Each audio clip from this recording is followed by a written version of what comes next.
ఆమేన్.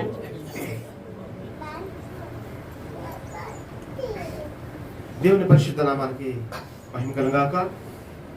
ఈ సమయంలో కూడి వచ్చిన మీ అందరికి కూడా ప్రభువైన యేసుక్రీస్తు నామములో అందరికి వందనాలు చెల్లిస్తున్నాను. రండి మనం కొన్ని నిమిషాలు దేవుని లేఖనముల నుంచి ప్రభు తన ఆలోచన మనం తెలుసుకున్నట్లుగా మనం కొన్ని చదువుకుందాం.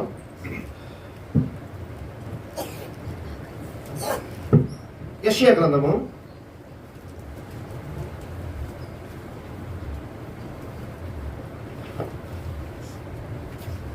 54వ అధ్యాయము 5వ వాక్యం చదువు.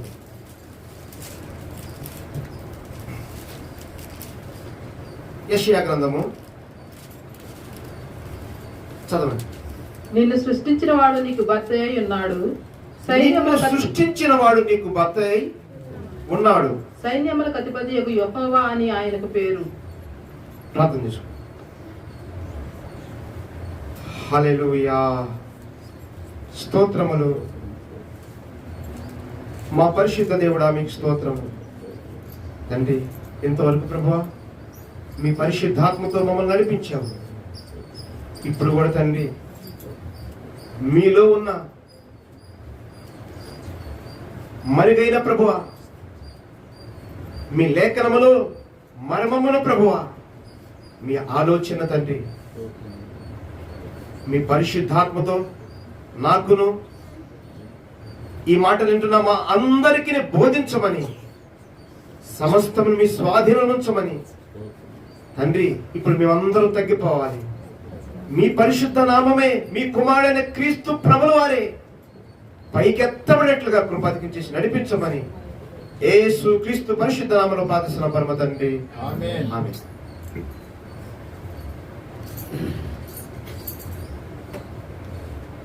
కొన్ని నిమిషాలు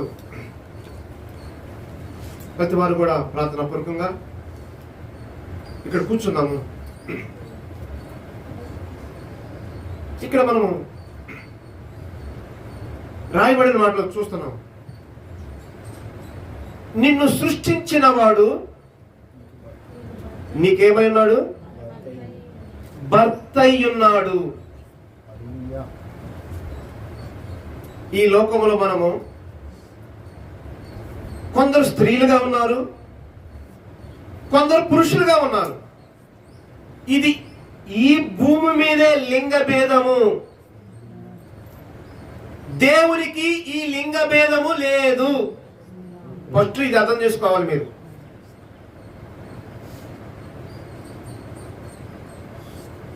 మనుషులందరూ దేవునికి ఒకటే. మంచిగా అర్థం చేసుకున్నాడు. అందుకే ఇక్కడ ప్రభు అంటున్నాడు, నిన్ను సృష్టించిన వాడు నీకేమై ఉన్నాడు? పురుషులు అనుకుంటారు కొంత తెలియక, అవును నాకు భర్త ఏంటి, నేనే ఒక స్త్రీకి భర్తను కదా. కానీ ఇక్కడ ప్రభు అంటున్నాడు, ప్రతి మనుషునికి నేను ఏ మనిషి అని చెప్పుకుంటున్న ఏ వ్యక్తి అయినా ఉంటే ఆ వ్యక్తికి నేను భర్త అయి ఉన్నాను. ఎందుకు నేను భర్త అయి ఉన్నాను? అతను పుట్టించిన నేనే కనుక సైన్యములకు అధిపతి యెహోవా సెలవిచ్చుచున్నాడు. స్తోత్రం. హల్లెలూయా. ఈ మాట మంచిగా గుర్తుపెట్టుకోండి. సరే, రోమపత్రిక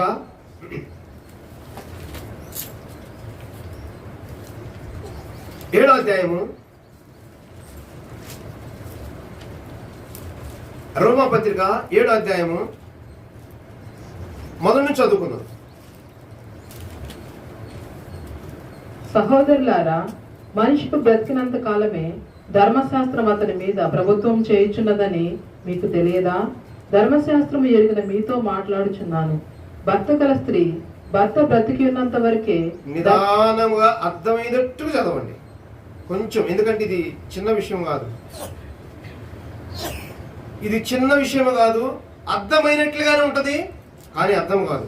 అందుకని నిదానము కొంచెం. సహోదరులారా, భర్త గల స్త్రీ భర్త బ్రతికి ఉన్నంత వరకే ధర్మశాస్త్రము వలన అతనికి బద్ధురాలు, కానీ భర్త చనిపోయిన ఎడల భర్త విషయమైన ధర్మశాస్త్రము నుండి ఆమె విడుదల పొందును. కాబట్టి భర్త బ్రతికి ఉండగా ఆమె వేరొక పురుషుని చేరిన ఎడల వ్యభిచారిణి అనబడును, గాని భర్త చనిపోయిన ఎడల ఆమె ధర్మశాస్త్రము నుండి విడుదల పొందెను కనుక వేరొక పురుషుని వివాహం చేసుకొనినను వ్యభిచారిణి కాకపోవును. కావున నా సహోదరులారా, మనము దేవుని కొరకు ఫలమును ఫలించునట్లు మృతుల్లో నుండి లేపబడిన క్రీస్తు అను వేరొకని చేరుటకై మీరును ఆయన శరీరము ద్వారా ధర్మశాస్త్రం విషయమై మృతులైతిరి.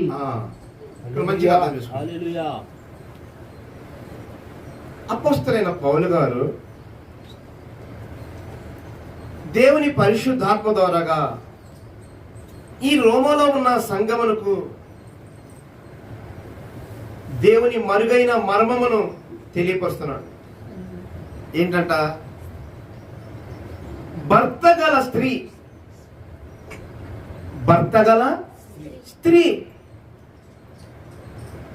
తను భర్త బ్రతికి ఉన్న అంతవరకే భర్తకు బద్ధురాలు. మంచిగా అర్థం చేసుకోండి. అందరూ కొంచెం నా వైపు చూడండి, మాటను అర్థం చేసుకోండి. భర్త బతికి ఉన్న వరకే ఆ భర్తకు బద్ధురాలు. భర్త చనిపోయాడు అనుకో, ఇంకా బద్ధురాలా? ఆ భర్త చనిపోయాడు, ఇంకేం బద్ధురాలు కదా, లేదు కదా. అంటే భర్తకి ఇంకా ఈమె స్త్రీ కాదు కదా, భార్య కాదు కదా. ఎందుకు? భర్త చనిపోయాడు కాబట్టి. అదే ప్రకారంగా ఈ భర్త బ్రతికి ఉన్నప్పుడు మరి యొక్క పురుషుణ్ణి ఈమె చేరిందనుకో, దాన్ని ఏమని పిలువబడుతుంది? ఇక్కడ వ్యభిచారిణి అని పిలువబడుతుంది. ఎప్పుడు వ్యభిచారిణి అని పిలువబడుతుంది? భర్త ఉన్నప్పుడు. ఆత్మీయంగా అర్థం చేసుకోవాలి ఈ విషయం. ఇది శరీరానికి కాదు, ముందు ఆత్మీయంగా అర్థం చేసుకోండి. దేవుడు ఆత్మ గనుక తన పిల్లలు ఆత్మతో సత్యముతో ఆరాధించాలి. తన పిల్లలు ఆత్మలో వర్ధిల్లాలని ప్రభు కోరుతున్నాడు. శరీరములో వర్ధిల్లే పిల్లలు ఇక్కడ దొరకరు కనుక ఆత్మతో ఆలోచించండి మంచిగా. భర్త బతికి ఉన్నప్పుడు భర్తకు బద్ధురాలు, భర్త చనిపోయాడు, బద్ధురాలు కాదు. అదే సమయంలో భర్త బతికి ఉన్నప్పుడు వేరొక పురుషుని దగ్గరికి వెళ్తే ఆమెను ఏమని పిలవాలని చెప్తుంది? వ్యభిచారిణి అని పిలవండి, వ్యభిచారిణి అని పిలవండి. మళ్ళా అదే సమయంలో ఈ భర్త చనిపోయినప్పుడు వేరొక పురుషుని వివాహం చేసుకుంటే ఆమె వ్యభిచారిణి కాకపోవును. వ్యభిచారిణి కాలేదంటే పరిశుద్ధురాలు. మరల కన్యక వ్యభిచారిణి కాలేదు అంటే ఆమె పరిశుద్ధురాలు, మంచి వ్యక్తి. అంటే ఇక్కడ భర్త, మొదటి భర్త ఎవరిని చూపిస్తుంది? ధర్మశాస్త్రాన్ని చూపిస్తుంది.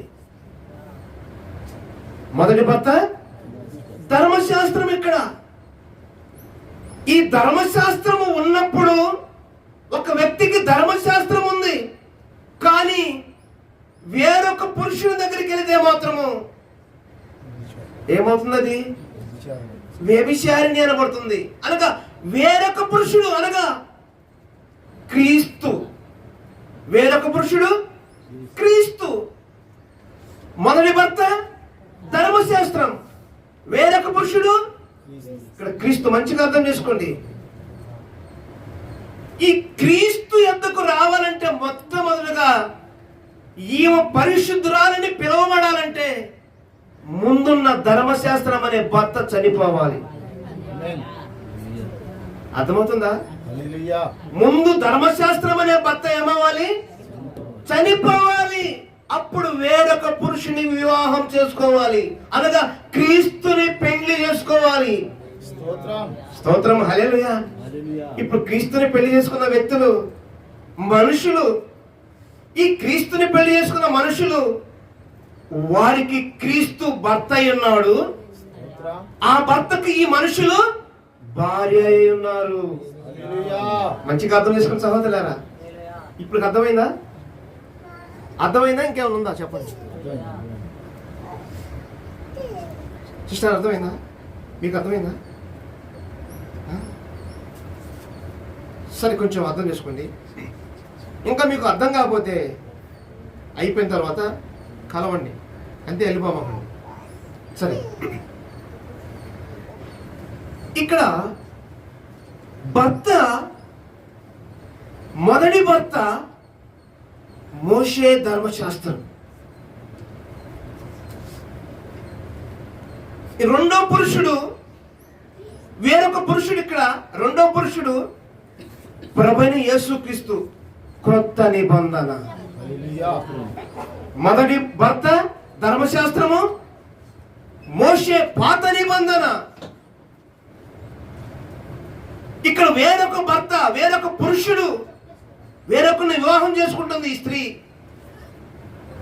ఈ పురుషుడు క్రొత్త నిబంధన ప్రభువైన యేసుక్రీస్తు. ఈ రెండు భర్తలు అర్థమయ్యారు కదా? ఇప్పుడు ఒకటి పాత నిబంధన, రెండు క్రొత్త నిబంధన. 27 పుస్తకాలు. పాత నిబంధన 39, అంతేనా? 39, 27, 66 సరిపోతున్నాయా? 39, 27, 66. ఓకే, 39 మొత్తం 66 పుస్తకాలు. 66 పుస్తకాల్లో 39 మోషే పాత నిబంధన ధర్మశాస్త్రము, ఈ 27 క్రొత్త నిబంధన ప్రభువైన యేసుక్రీస్తు. ఇది సహోదరులారా, ఈ క్రొత్త నిబంధన 27 పుస్తకాలు 1990 సంవత్సరాల క్రితము, అనగా ప్రభు ఆరోహణమై ఎత్తబడిన తర్వాత 100 సంవత్సరాల లోపు ఈ 27 పుస్తకాలు రాసేశారు పరిశుద్ధాత్మతో. మంచిగా అర్థం చేసుకోండి. అప్పుడే ఆ మొదటి శతాబ్దంలోనే, అనగా 100 సంవత్సరాలు లోపే 25 సంవత్సరాలు సంఘము, అనగా క్రీస్తు ఆరోహణమై ఎత్తబడిన తర్వాత 25 సంవత్సరాలు, దాదాపుగా 30-25 సంవత్సరాలు సంఘము, అనగా కొత్త నిబంధన సంఘము దేవుని పరిశుద్ధాత్మతో నింపబడి అన్య భాషలతో దేవుని యొక్క సంఘము ఆరాధిస్తూ, దేవుని సన్నిధి, దేవుని మహిమ హృదయాంతరంగములో పొంగి పొర్లుచు దేవుని ప్రేమతో నింపబడుతున్న ప్రజలు, ఎప్పుడైతే చక్రవర్తి క్రైస్తవ మతములోనికి వచ్చాడో, ఈ సంఘము రోజు రోజుకి క్రొత్త నిబంధన సంఘము పులిపిండిగా మారిపోయింది. పులిపిండిగా, అనగా లోకములో ఉన్న ప్రతి చిన్న చిన్న ఆచారాలు ఒకరోజు ఒకటి రారాంగ క్రొత్త నిబంధన సంఘము పరిశుద్ధాత్మతో ఆరాధించవలసిన ప్రజలు ఇప్పుడు లోకముతో కలిసిపోయారు. ధర్మశాస్త్రము కంటే భయంకరమైన పరిస్థితిలోనికి క్రొత్త నిబంధన సంఘము వెళ్ళిపోతున్నప్పుడు, మరలా సహోదరులారా, ప్రభు మార్టిన్ లూథర్ను పైకి లేపాడు. ఆయన ద్వారాగా మరలా కొన్ని సంవత్సరములు పరిశుద్ధాత్మతో దేవుడు తన సంఘమును, మరలా క్రొత్త నిబంధన సంఘమును ఆత్మతో నడిపించాడు. అదే సమయానికి దేవుడు ఒక్కొక్క ప్రవక్తను ఈ భూమి మీద లేపుతున్నాడు. ఎందుకు? తన పెళ్లి కుమార్తె వ్యభిచారి కాకూడదు. తన పెళ్లి కుమార్తె పరిశుద్ధమైన, నిష్కలంకమైన, నిందారహితముగా, పవిత్రమైన కన్నికగా ఉండాలని. సహోదరులారా, మీరు అర్థం చేసుకోండి. దేవుని పరిశుద్ధాత్ముడు తన సంఘమును నిలబెడటానికి ఖచ్చితంగా ఎవరినో ఒకరు లేపుతాడు. ఖచ్చితంగా ఎవరినో ఒకరు లేపుతాడు. లోకమంతా, క్రైస్తవమంతా పాడైపోతున్నప్పటికీ, వ్యభిచారములోనికి వెళ్ళిపోతున్నప్పటికీ తండ్రి తన ఆత్మతో ఏదో ఒక ప్రవర్తన లేపుతాడు. ఎందుకు? తన పెళ్లి కుమార్తెను కాపాడుకోవడానికి. మంచిగా అర్థం చేసుకోండి. ఇప్పుడు ఈ ప్రకారంగా సంఘము అక్కడక్కడ కొంచెం కొంచెము కొత్త నిబంధన సంఘము పరిశుద్ధాత్మలో దేవుని యొక్క సన్నిధిని అనుభవిస్తున్నది.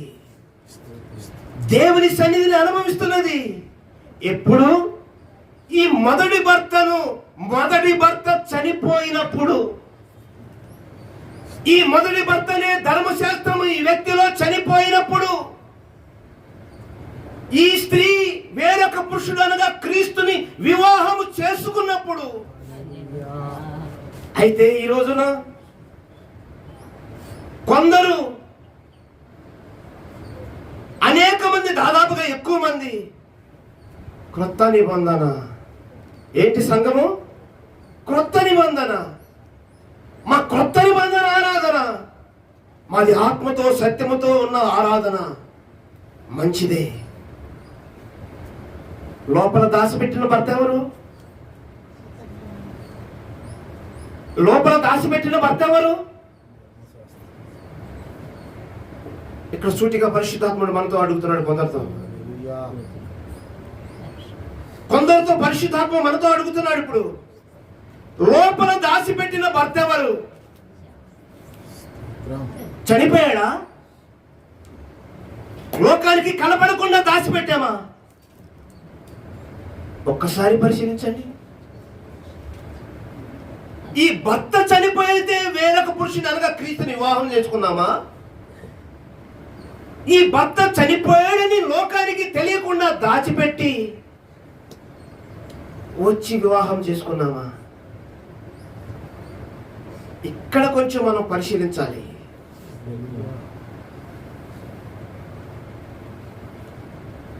ఇక్కడ కొంచెం మనం పరిశీలించాలి. కొంచెం పరిశీలిస్తే సహోదరులారా, ఫిలిప్పీ పత్రిక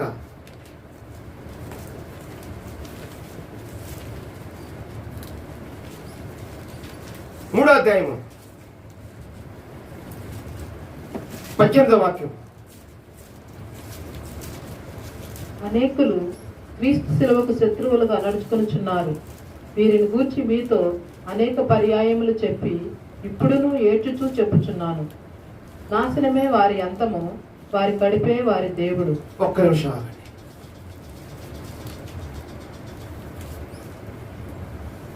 ఈ భర్తను లోపల దాచి, గదిలో దాచిపెట్టి, లోకానికి ఇప్పుడు భర్త లేడు, చనిపోయాడు. భర్త చనిపోయాడు, లేడు. చూసేవారికి గదిలో ఉన్న భర్త ఎవరికి కనపడతలేదు. ఎవరికి కనపడతలా? వచ్చి ఏం చేసింది? వేరొక పురుషుని వివాహం అనగా క్రీస్తుని పెళ్లి చేసుకుంది. వచ్చి ఇక్కడ ఎవరు పెట్టుకుంటున్నారు? భర్త చనిపోయాడా, గదిలో రహస్యంగా దాచిపెట్టిందా అని ఇక్కడ ఎవరు పట్టుకుంటున్నారు? క్రీస్తు సిలువ పట్టుకుంటుంది. సహోదరు, మన ఒక్కొక్కరిని ఇక్కడ క్రీస్తు సిలువ పట్టుకుంటుంది. మన లోపల దాచిపెట్టిన భర్తను, ఆ భర్త ఉన్నాడా చనిపోయాడా అని క్రీస్తు సిలువ బయటకు తీసుకొస్తుంది. అనేకులు సిలువకు శత్రువులయ్యి, ఇదిగో నేను క్రీస్తుని వెంబడిస్తున్నాను, క్రీస్తుని రక్షకుడుగా నేను అంగీకరించాను, ఆ యేసు క్రీస్తుని వివాహమాడాను అనగా బాప్తిసం తీసుకున్నాను, క్రొత్త నిబంధన సంఘములో ఉన్నాను చెప్పుకొనుచున్న వారితో పరిశుద్ధాత్మ అపోస్తలుడైన పౌలు గారు నిలబెట్టి ఇక్కడ మాట్లాడుతున్నది. ఆయన ఏడ్చుచున్నాడు, పౌలు ఏడ్చుచున్నాడు. ఎందుకు? వీరు సిలువకు శత్రువులు అయిపోయి వీరు నాశనము తెచ్చుకొని నరకానికి నిత్య అగ్నిగుండానికి పాలైపోతారేమో అని పౌలు దీవారాత్రములు ఏడ్చుచున్నాడు. అపోస్తలు ఏడ్చుచున్నారు, అపోస్తలు ఏడ్చుచున్నారు. లేదండి, మేము మంచిగానే ఉన్నాము. ఒక్కసారి ఈ వాక్యమనే అర్థంలో పరిశీలించండి. ఒక్కసారి వాక్యమనే అర్థంలో పరిశీలించండి. సిలువకు శత్రువా, సిలువకు మిత్రులమా? ఈ సిలువకు శత్రువులమా, సిలువకు మిత్రులమా? సిలువకు మిత్రులైన వారు ఈ భర్తతో ఉన్నవారు, అనగా క్రీస్తు అనే భర్తతో ఉన్నవారు. సిలువకు శత్రువు అయిన వారు ధర్మశాస్త్రం అనే భర్తతో ఉన్నవారు.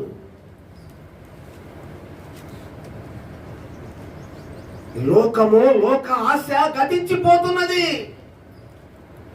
దాని అందమంతయు గడ్డి పువ్వు వలె వాడిపోతున్నది. ఈ లోకమునకున్న ఆశ ఏంటి?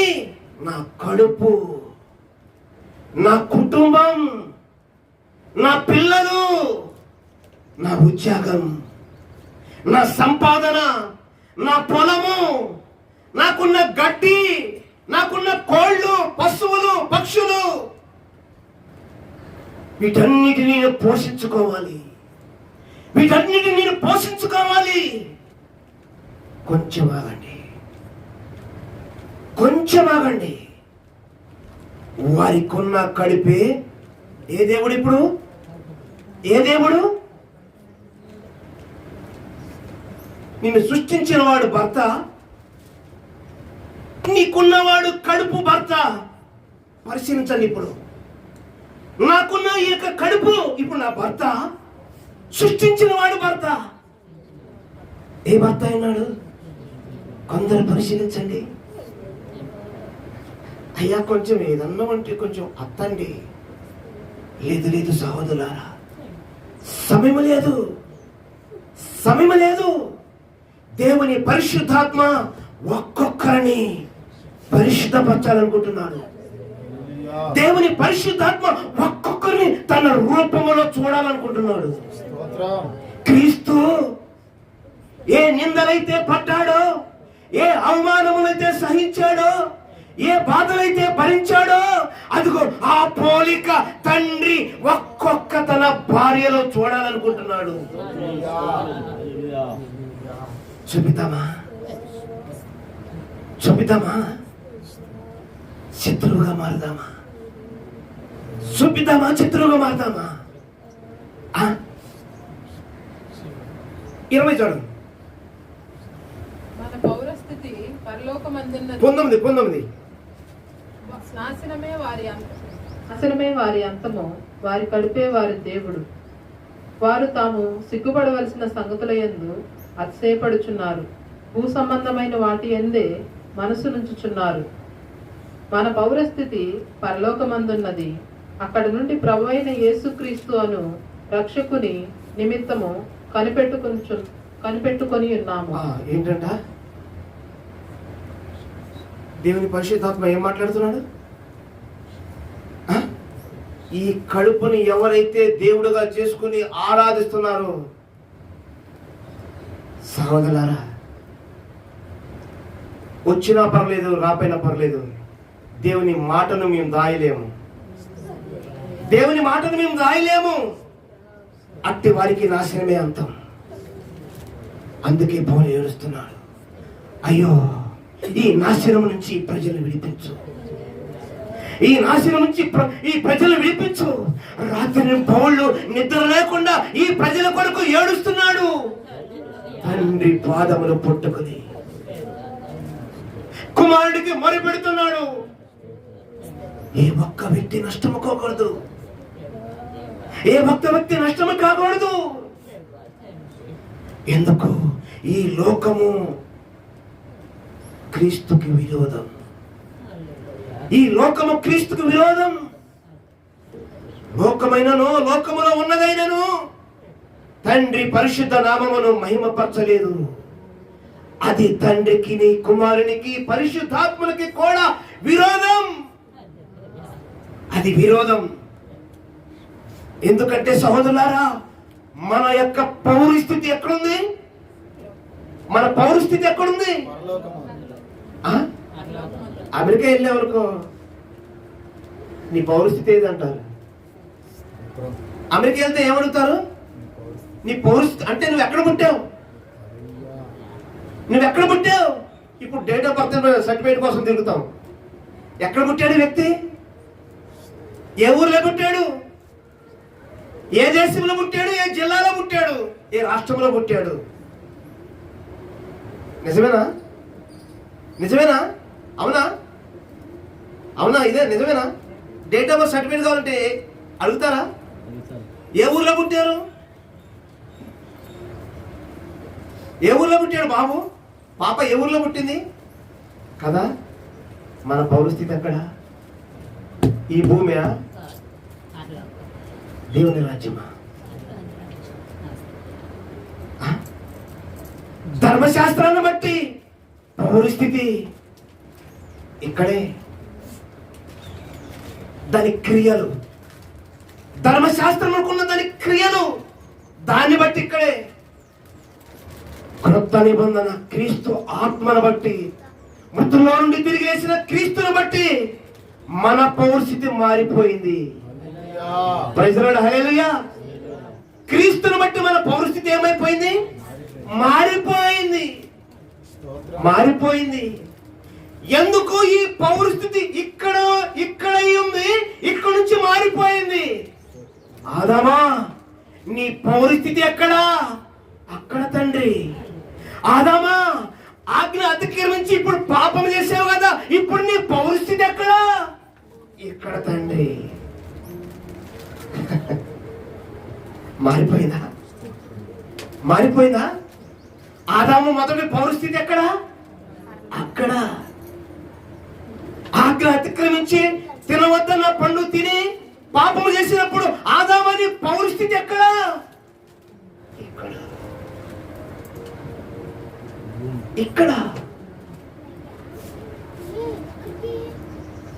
ఈ ఆదామును బట్టి మరణిస్తున్న వారందరి యొక్క పౌరస్థితిని ఇప్పుడు క్రీస్తు తన లోకానికి శరీరధారిగా వచ్చి సిలువలో తన ప్రాణము పెట్టి మారుస్తున్నాడు.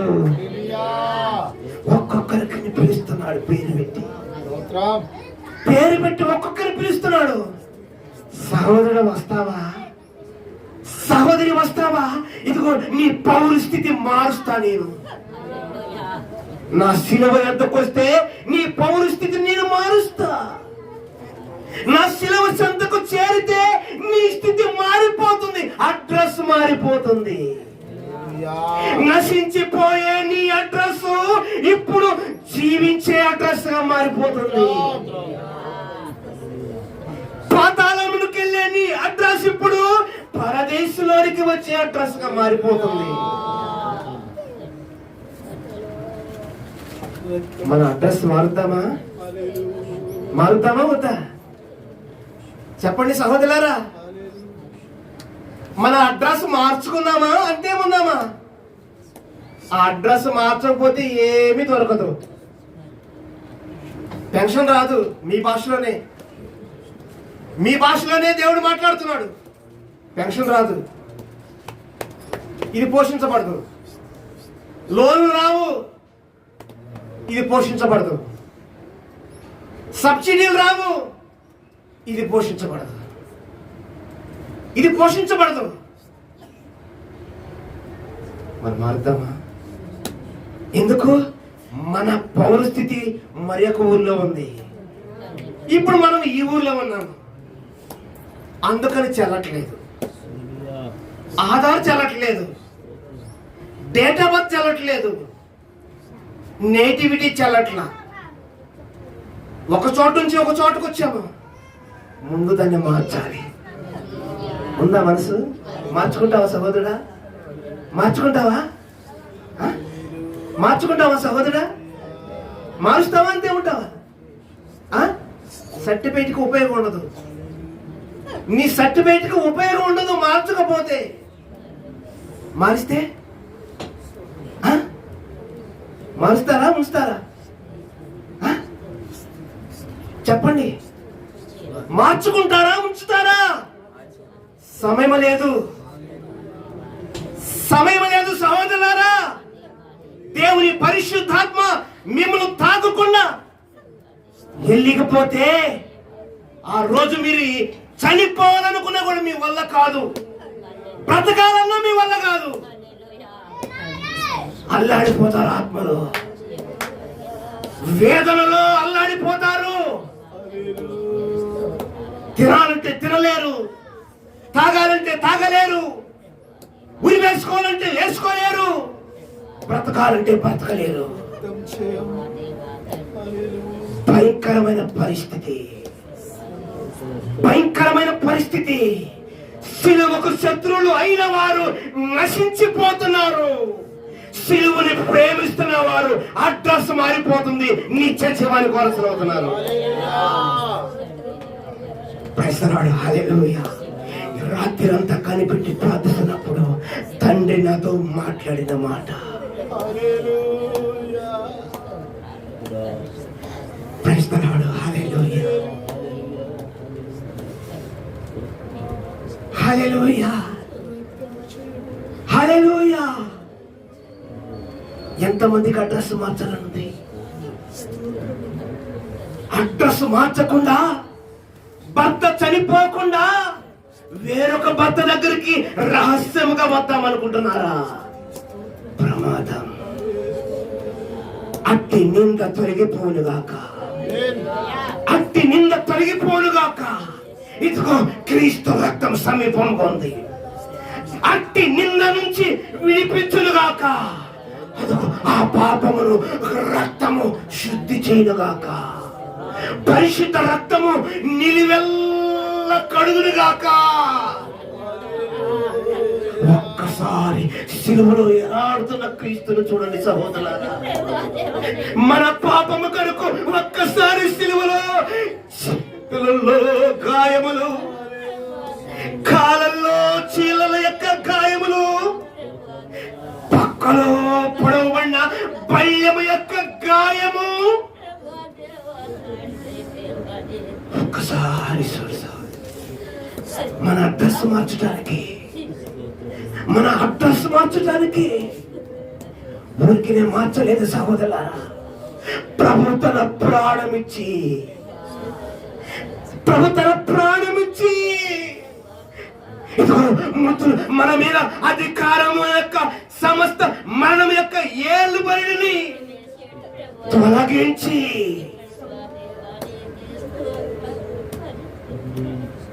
మన అడ్రస్ మారుస్తున్నాడు. ఈ లోకమనే అడ్రస్ లో నుంచి పౌరస్థితి అనే అడ్రస్ లోనికి తీసుకొస్తున్నాడు. ఓ ప్రైజ్ ది లార్డ్, హల్లెలూయా. ఈ అడ్రస్ ఎవరికి కావాలి? ఈ అడ్రస్ ఎవరికి కావాలి? ఈ అడ్రస్ ఎవరికి కావాలి? హల్లెలూయా. హెబ్రీ పత్రిక 6వ అధ్యాయము 6వ చివరి మాట చూడండి. హెబ్రీ పత్రిక 6వ అధ్యాయము 6వ చివరి మాట. నిరంతరము మెల్కీసెదెకు క్రమము చొప్పున. హెబ్రీ పత్రిక 6వ అధ్యాయము 6వ వచనం.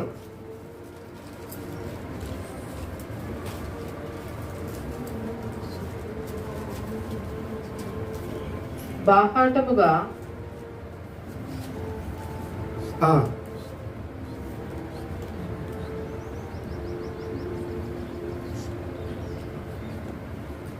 సరే మొదటి నుంచి చదవండి.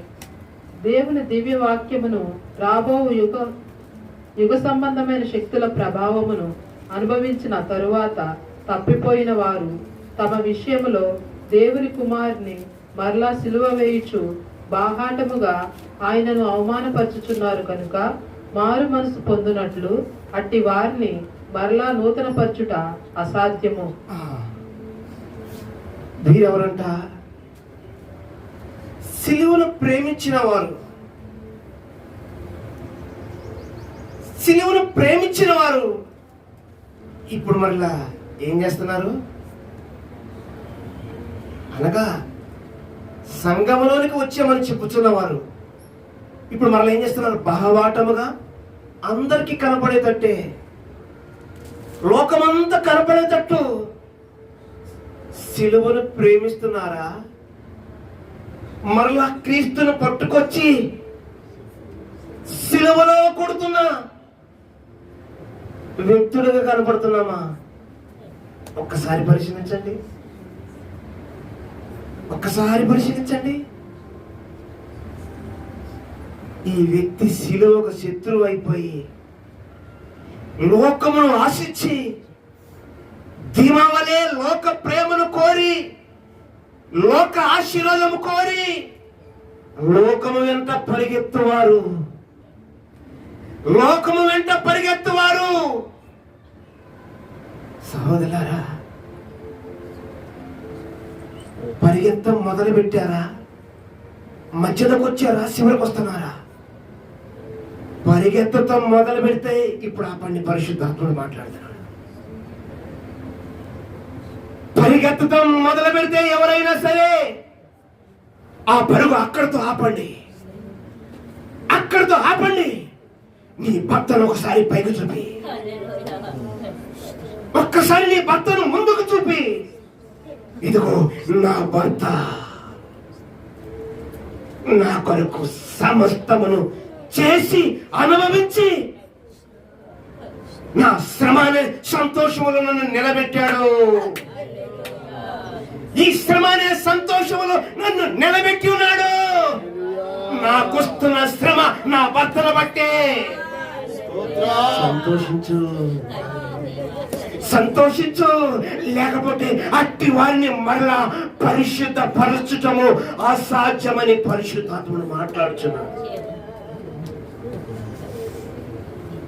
అవుదమ్మా, అక్కడ ఒకవేళ ఎవరైనా తెలిసో తెలియకో అడుగు ముందుకు వేస్తే వెనక్కి తేడుగు, వెనక్కు లాగు అడుగు. భర్త సజీవుడై ఉన్నాడు, క్రీస్తు సజీవుడై ఉన్నాడు. తన భార్యకు ఏమి ఇవ్వాలో తన భర్తకు తెలియదా? కొంచెం లేట్ అవ్వచ్చు, కొంచెం లేట్ అవ్వచ్చు, ఒక పూట పస్తవచ్చు, కానీ ఖచ్చితంగా పోషిస్తాడు తన భార్య. తన భర్త ఖచ్చితంగా పోషిస్తాడు. ఈ లోకములో ఉన్న భర్త పోషించినా పోషించకపోయినా పరలోకములో ఉన్న క్రీస్తు యేసనే భర్త ఖచ్చితంగా పోషిస్తాడు, పోషిస్తాడు, పోషిస్తాడు. చూడు మత్తయి సువార్త 6వ అధ్యాయము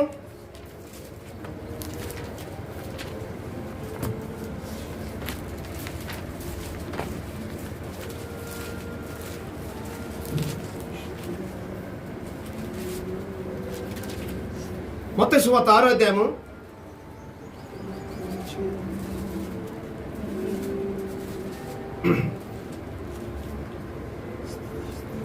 25 నుంచి చూడండి. అందువలన నేను మీతో చెప్పున్నదేమనగా, ఏమి తిందుమో ఏమి త్రాగుదుమో అని మీ ప్రాణమును గూర్చి అయినను, ఏమి ధరించుకుందుమో అని మీ దేహమును గూర్చి అయినను చింతపడకుడి. ఆహారం కంటే ప్రాణమును, వస్త్రము కంటే దేహమును గొప్పవి కావా? ఆకాశ పక్షులను చూడుడి, అవి విత్తవు, కోయవు, కొట్లలో కూర్చుకొనవు, అయినను మీ పరలోకపు తండ్రి వాటిని పోషించుచున్నాడు. మీరు వాటికంటే బహుశ్రేష్ఠులు కారా?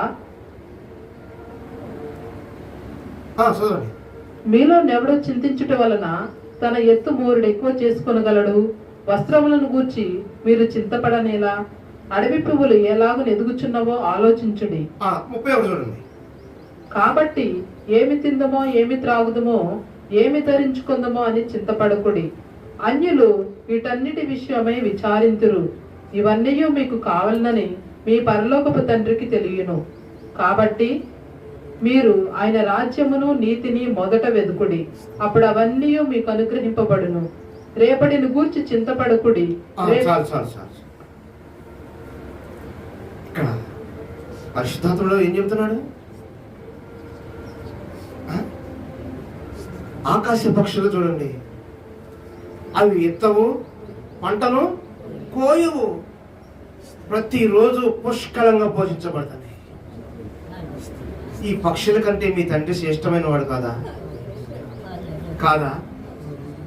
ఈ భర్త శ్రేష్టమైన వాడు కాదా? చేతగాని భర్త దగ్గరకు వచ్చారు మీరు?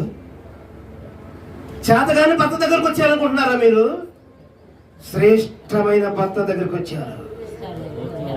శ్రేష్టమైన భర్త దగ్గరకు వచ్చారు. ఖచ్చితంగా తను పోషిస్తాడు. స్తోత్రం, హల్లెలూయా. మొదట ఏమి తిందామా, ఏమి తాగుదామా, ఏమి ధరించుదామా, దీనికోసం వెతకవద్దు. మీరు మొదట దేవుని రాజ్యాన్ని ఎత్తుకోండి, దేవుని నీతిని ఎత్తకండి. అప్పుడు తండ్రి అయిన దేవుడు తనలో నుంచి తీసి ఏమి కావాలో ఇస్తాడు. ఆ భర్త ఏమి కావాలో ఇస్తాడు. వస్త్రం కావాలా? ఓ నా భార్య, వస్త్రం కావాలా? నీకు తీసుకో. తినడానికి ఆహారం కావాలా? తీసుకో. బిడ్డలు కావాలా? తీసుకో. ఏం కావాలి? ఇల్లు కావాలా? ఇంకా ఏం కావాలి? మనకి ఏది అవసరమో పరిశుద్ధాత్మలో తప్పకుండా మనకు తీర్చబడను. విశ్వాసం ఉందా? విశ్వాసం ఉందా? విశ్వాసం ఉందా? మనకి ఏదైనా అవసరం ఉంటే ఖచ్చితంగా మన భర్త అయిన క్రీస్తు తీర్చగలడు, తీర్చగలడు. విడిచి దూరంగా పారిపోకండి.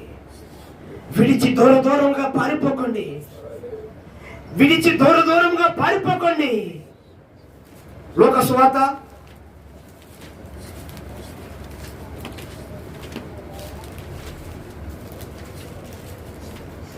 9వ అధ్యాయము 23వ వాక్యం.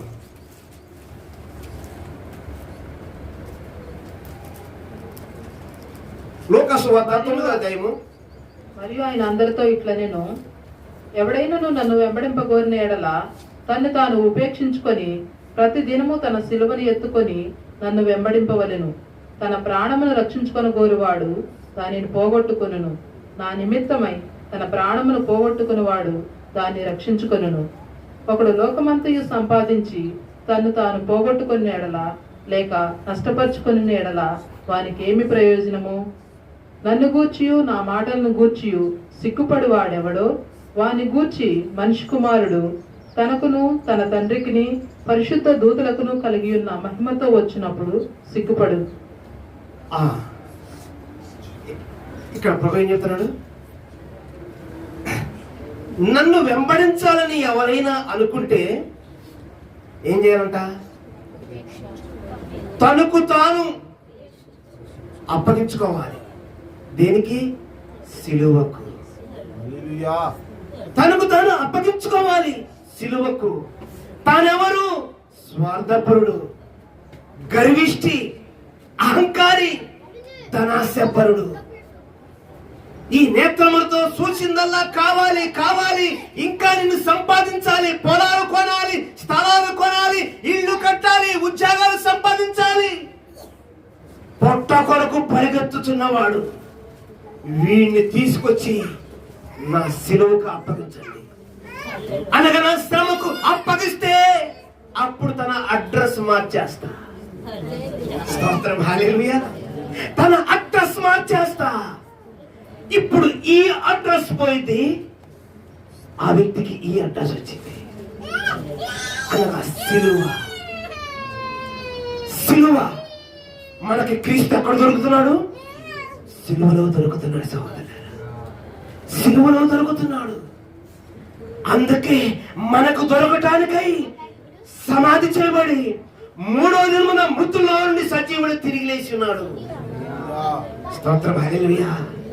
ఈ ప్రాచీన పురుషుని సిలువలో కొట్టినప్పుడు నవీన పురుషుడైన క్రీస్తు మనలోకి వచ్చేస్తున్నాడు, మనలోకి వస్తున్నాడు.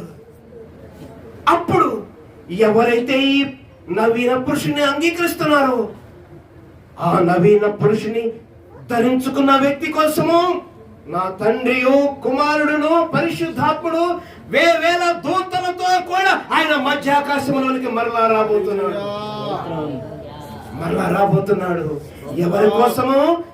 తన భార్య కోసము, తన్ను అలంకరించుకున్న తన భార్య కోసము రాబోతున్నాడు. వస్తున్నప్పుడంట ఈ లేఖనములో ఉన్న క్రీస్తు యొక్క మాటలను బట్టి ఎవరైతే సిగ్గుపడకుండా, ఈ లేఖనాలను అవమానించకుండా, ఈ లేఖనములను దూషించకుండా లేఖనములను ప్రేమిస్తున్నారో అట్టి వారిని రెప్పపాటులో తీసుకెళ్ళిపోతాడు. ఈ మాటలు ఇప్పుడు కఠినంగా ఉన్నాయా? మీకు కఠినంగా అనిపిస్తున్నాయా? ఈ మాటలు ఇప్పుడు కఠినంగా అనిపిస్తున్నాయా? అట్లయితే వారు వస్తున్నప్పుడు కూడా ఎవరైతే మాటలు సిగ్గుపరుస్తున్నారో వారిని కూడా సిగ్గుపరుస్తున్నారు. అంటే వారిని అక్కడే పెడుతున్నారు. ఉండు, నీ పొట్ట అయిన దేవుడి కోసం అంతే ఉండు. నా పిల్లలు నాతో కూడా వస్తున్నారు, నా పిల్లలు నాతో కూడా వస్తున్నారు.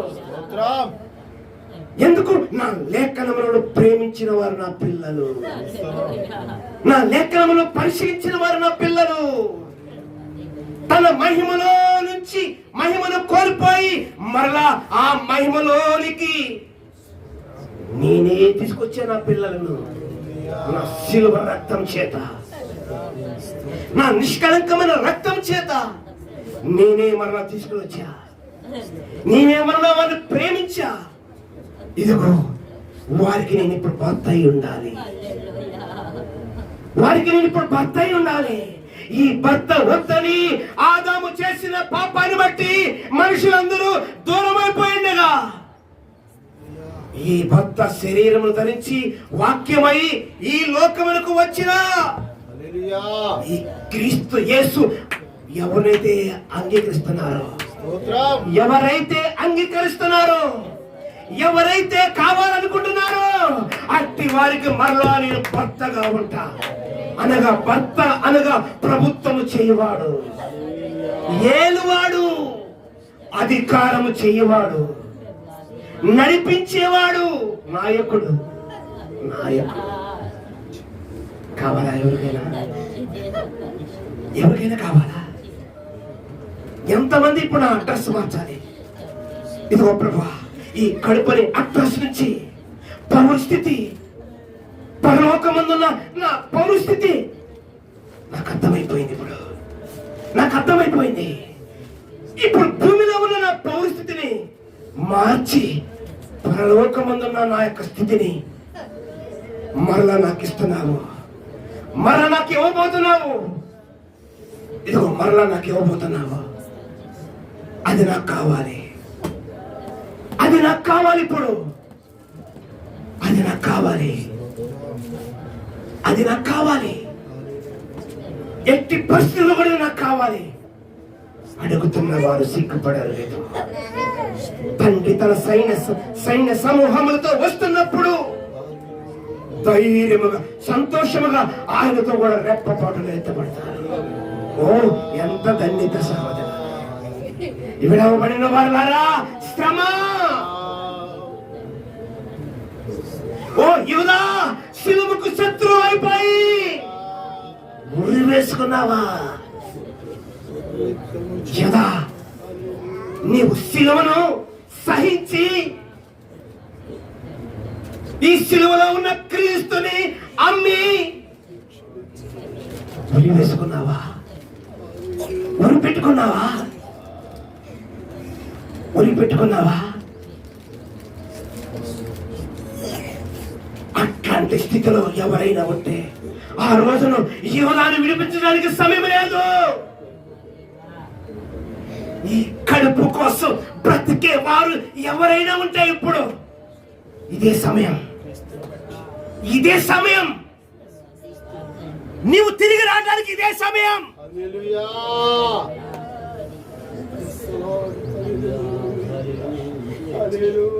ఇదే సమయం.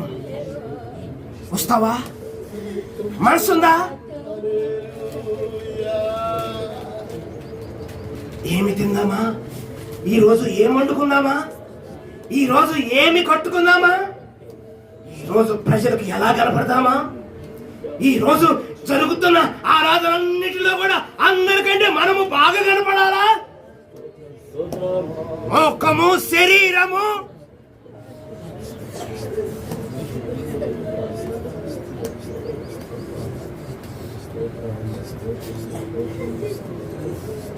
ఇది నశించిన గాక. దేవుని పరిశుద్ధాత్ముడు దుఃఖపడుతున్నాడు సహోదరా. ఆయన దుఃఖపడుతున్నాడు. ఎందుకు? ప్రేమిస్తున్నాడు కనుక. ప్రేమించే పిల్లల్ని గద్దిస్తున్నాడు కనుక. ప్రేమిస్తున్న పిల్లల్ని శిక్షిస్తున్నాడు గనక. ప్రేమిస్తున్న పిల్లల్ని కొడుతున్నాడు గనక. ప్రేమిస్తున్న పిల్లల్ని ఆదరిస్తున్నాడు గనక.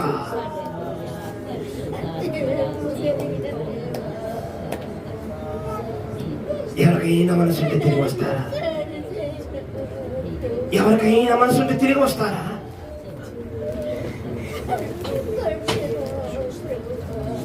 ఎవరికైనా మనసుంటే తిరిగి వస్తారా?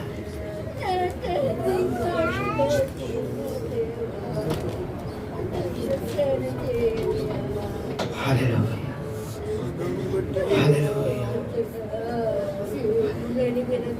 ఒక్క మాట. మొదటి యోహాను పత్రిక 5వ అధ్యాయము 4వ వాక్యం చూడండి. మొదటి యోహాను పత్రిక 5:4.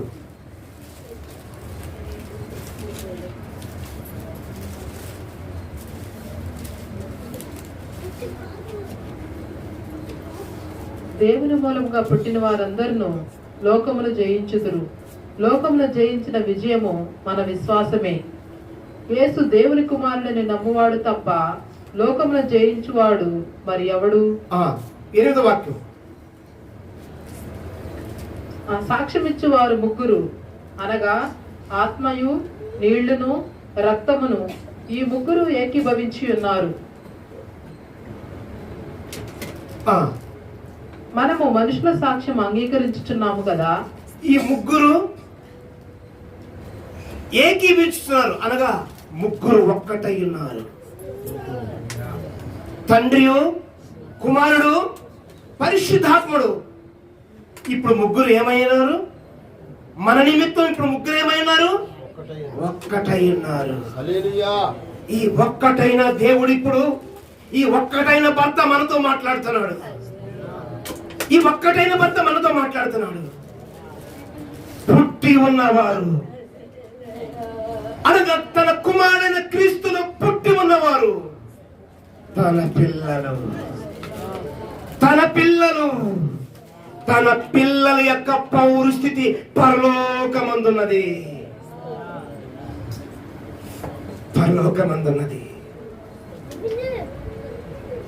మన స్థితి మారిపోయింది. ఇంకా ఎవరైనా బండలాంటి హృదయం ఉంటే అట్టి వారికి కూడా పరిశుద్ధాత్మ చెబుతున్నాడు, ఆ బండ మొక్కలు అవ్వనదే. ఈ నీరు లోపలకు దిగదు.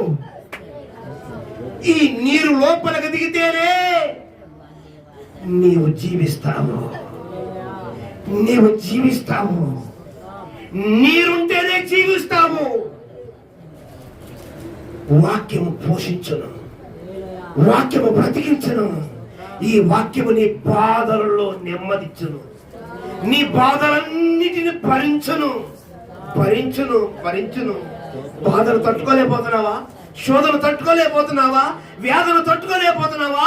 అన్నిటిలో నెమ్మదిచ్చేది వాక్యమే. ఈ వాక్యమే లోపలికి దిగని. ఇదిగో ఆ భర్తను ఎందరైతే చంపుతున్నారు, మొదటి భర్త ధర్మశాస్త్రమును, అనగా దాని క్రియలను, మొట్టమొదటిగా ప్రభువైన క్రీస్తు తన ప్రాణమిచ్చి సిలువలో ఈ తెరను తెరగా చీల్చివేశాడు. దేవాలయపు తెర నడిమికి చిరిగను, సమాప్తమాయను, సమాప్తమాయను కేక వేస్తున్నాడు. ఈ భర్తకున్న సమస్త క్రియలన్నీ సమాప్తమాయను. ఈ ధర్మశాస్త్రమునకున్న భర్తకున్న సమస్త క్రియలన్నీ, ఇదిగో ఇప్పుడు వస్తున్న భర్త చెబుతున్నాడు, సమాప్తమాయను, సమాప్తమాయను. ఈ భర్త, మొదటి భర్త సమాప్తమైనగా, ఇదిగో రెండవ భర్త సజీవముగా ఉన్నాడు. వస్తారా? వస్తారా? ఈ రెండవ భర్త ఎంతకు వస్తారా? ఈయన జీవింప చేయవాడు, ఈయన జీవింప చేయవాడు. జీవించేవాడే కాదు, జీవింప చేయవాడు. ధర్మశాస్త్రం జీవిస్తే ఈ భర్త జీవింప చేయవాడు.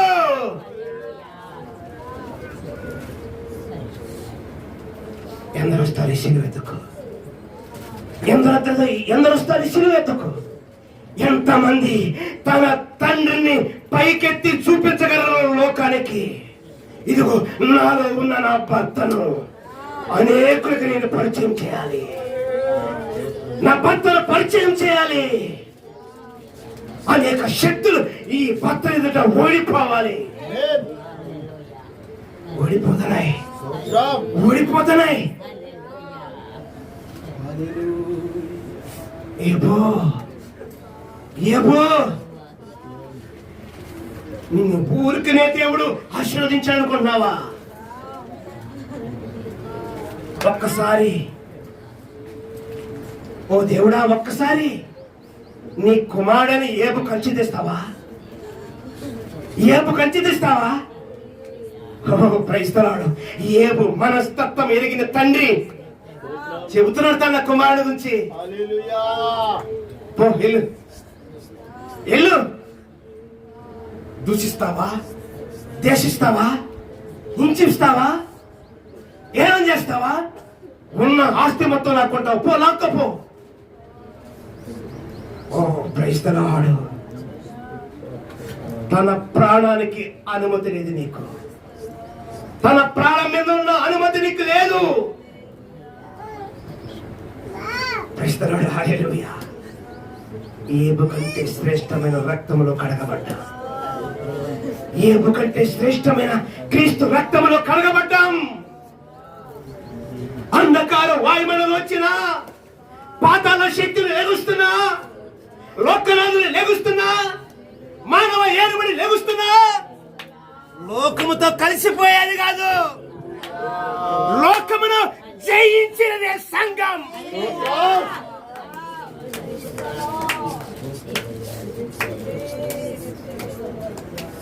అమ్మగారు అలా ఉన్నారు, మా అయ్య అట్టంటున్నాడు, మా తమ్ముడు ఇట్ట అంటున్నాడు. సృష్టించిన భర్త ఎక్కడా? సృష్టించిన భర్త ఎక్కడా? సహోదరులారా, మన ప్రభు అడుగుతున్నాడు, సహోదరులారా, నాకు స్థానం ఎక్కడా?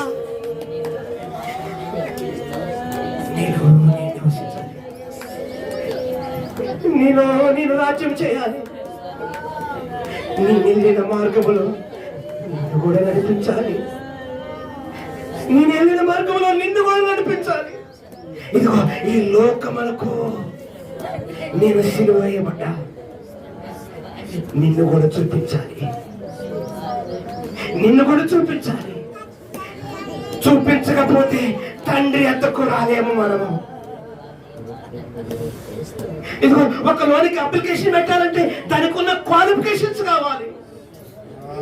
ఒక ఉద్యోగం కావాలంటే దానికి ఉన్న అర్హతలు కావాలి, లేకపోతే ఇవ్వలేము. ఇదిగో ఇక్కడ ప్రమోషన్, ఇక్కడ ప్రమోషన్, చచ్చిన మన ఆత్మను బ్రతికించడం ప్రమోషన్. ఇక్కడ ప్రమోషను లోకములో నుంచి వేరు చేసి పరమ స్థితి పరలోకమందును తీసుకువెళ్ళటానికి. ఇదే మన qualification.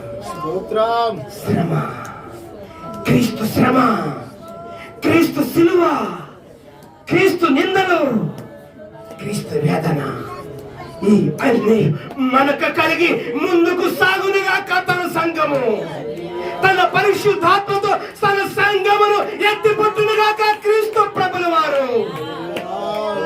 Hallelujah, hallelujah. Praise the Lord, praise the Lord, praise the Lord. ఇది కానివాడు అబద్ధకుడు, క్రీస్తు విరోధి, మోసగాడు, మీ ఆత్మను దొంగిలించడానికి వచ్చిన దొంగ. ఇది కానివాడు దొంగ, మీ ఆత్మను దోసుకునేవాడు దొంగ.